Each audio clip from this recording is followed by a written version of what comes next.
The yard work are done. I done got my bath. I done got cleaned up, and I'm studying, getting ready for tomorrow, for church tomorrow. And I hope you'll decide to go to the house of God tomorrow and worship with the brethren.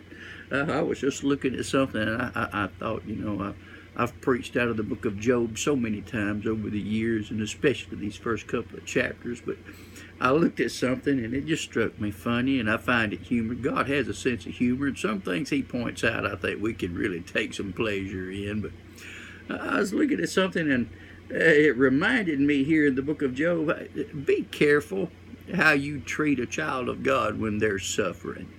I mean, even if you're not a child of faith, be careful how you treat a child of God when they're suffering and going through a lot. I mean, even if it may seem to be an inconvenience to you, it may be a wise thing to leave God's children alone, because he loves his children. And anything that they face or suffer is for a reason. It's for God's purpose. And nothing can come the way of a child of God except it meet with God's divine stamp of approval. And regardless of what anybody thinks, he's got the devil on a leash. The devil can't do nothing God don't let him do. And I want you to remember that. And be careful how you treat a Christian that's suffering.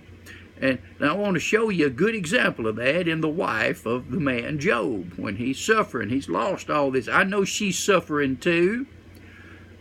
But God's taken his wealth, he's taken his children, he's taken his health. The only thing that's left to him is his wife.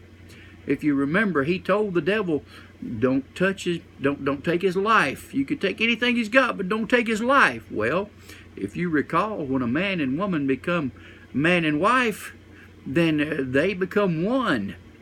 So Job couldn't kill his wife because she was part of Job. I mean, the devil couldn't kill Job's wife because she was part of Job. They were one. So the devil couldn't take her. And I want you to look at what she says to Job in Job chapter number 2 and verse number 9. Then said his wife unto him, Dost thou still retain thine integrity? Curse God and die. But he said unto her, Thou speakest as one of the foolish women speaketh. What? Shall we receive good at the hand of God, and shall we not receive evil? In all this did not Job sin with his lips? And I want you to know something. She said, why don't you just curse God and die? Look at you. Job, you've lost everything. You're suffering. I can't help but think that maybe she wanted another husband. She knew that till death do us part, She wanted him dead so she could move on. But I want you to think about this. That child of God, Job, was suffering.